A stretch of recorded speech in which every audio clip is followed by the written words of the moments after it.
Hi everyone, Jerrel here from Sungrand. Today I wanted to discuss for anyone out there who enjoys my games, or for anyone out there who is interested in getting into game development or have just recently started game development. Today I wanted to discuss why I'm branching out and developing on so many different platforms and learning different game engines. I'm currently working on learning Defold. I've only recently just started, but I've got a game almost ready. I'm developing for KaiOS. So many people are asking, wait, why don't you just keep working on more major platforms? Well, part of the reason why I'm creating on KaiOS is it's a reason to learn Defold. Defold is an excellent game engine for lightweight platforms. This is quite a lightweight platform.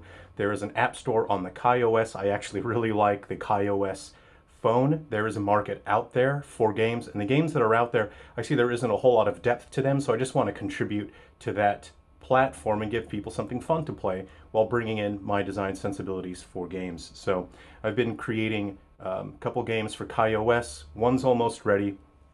It's in a new IP, but on smaller platforms, it gives me a chance to just create and not have to worry about a huge project with a massive scope.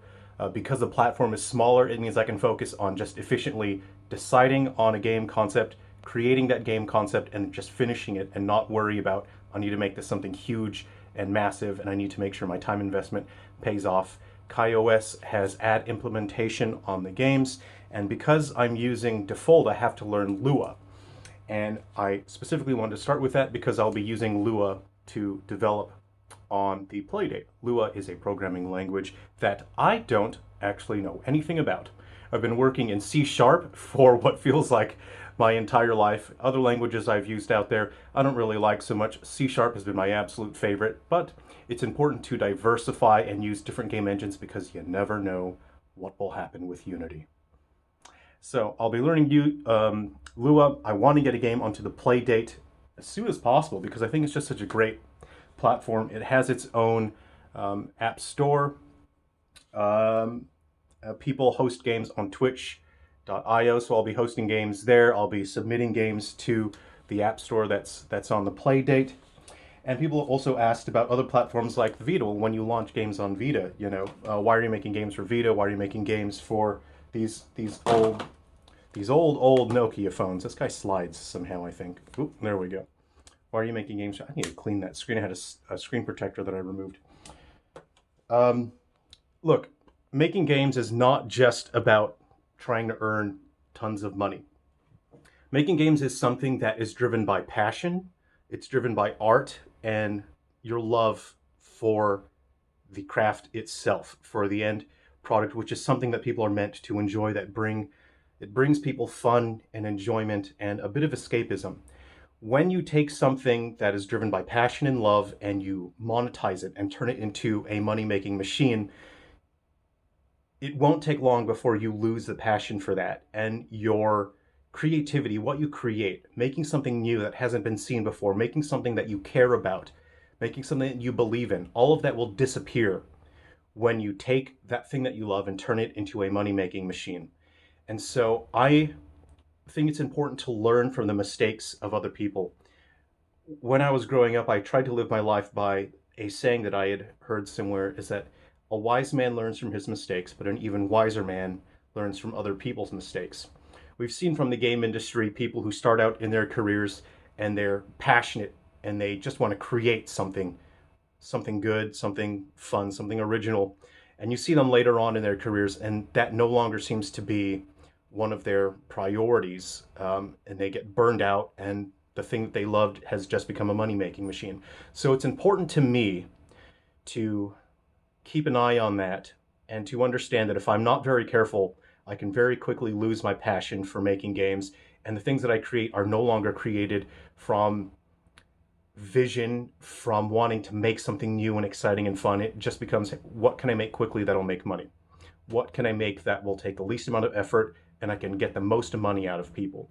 We've already seen the industry is so hyper-focused and obsessed with what's the cheapest thing we can make, how can we get the most money out of people? And I want to make sure that I don't become corrupt like those big companies. I want to make sure that whatever I create, it comes from a place of art, from passion, and for the love of what I want to do, which is make games for people. I want to give people something fun to do, something to explore, something to believe in. And so that's why it's so important for me to focus on creating games not just as a commercial endeavor, but also as a passion project. So it's important that I work on those smaller platforms and I make things that I can give out for free. And if I'm making games free for people, it means that I have no intention to monetize or make money out of it. It's for me and it's for you. It's for our shared love of games. It's for the passion of it. And it's so important when so many things in our lives start out wonderful and beautiful and then they just become part of a machine. They become a cog in an industry. And it's sad to see that happen, but you have to understand that it will happen to absolutely everything, to every industry. So you've got to fight to hang on to what you care about, fight to hang on to what you believe in.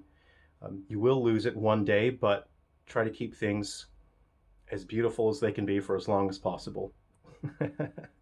So I hope you're looking forward to my upcoming games. That was just a little bit of philosophy and where I am when it comes to game design, game development. I hope you're all doing well out there. Please keep an eye out. I'll be launching smaller titles again. I'm not investing as much time on these as I do with the Silver Falls games. Again, my focus is bringing you something great and exciting with Silver Falls, but I'm getting some smaller games out on these platforms just to bring in some revenue into my studio and by running ads in the games in there. But I'll never have anything like that for Silver Falls. I have a very specific and strict vision with Silver Falls, so it doesn't really line up with these platforms, but that gives me a way to explore and do smaller, more experimental, fun little concepts, something that I can just use to keep a revenue flowing in since it takes so long to make the Silver Falls games. So I do have an RPG. I think the first RPG series, I have a couple that have been in development for years that have just been in development and working on behind the scenes. I have something called Prismillium. It's coming quite soon, and it's going to be quite a big series. And I specifically want this because I want to create games for a bunch of different platforms, and Prismillium will let me explore that. It's a game series that will take place across different generations, you know, a span of like 150, 200 years. So you get to see different technology and different history and different events play out in the world of Prismillium. And I'll discuss more going into that, but I think it's something that's going to be a huge amount of fun when people really dive into the lore and the technology that's tied into the lore. The magic system is sort of connected loosely into technology. Basically, sort of these elemental beasts start coming out of the earth and people have no way to defend themselves and fight back because these elemental beasts are so powerful. And by using technology, we create something called emulator cores, and the emulator cores allow people to replicate the elemental powers of the elemental beasts. And so you get to see how that technology evolves over different generations. It starts out extremely basic and it becomes more advanced until later in the timeline where it basically just looks like magic, but the player, having experienced different events in different generations, understands it's still just technology.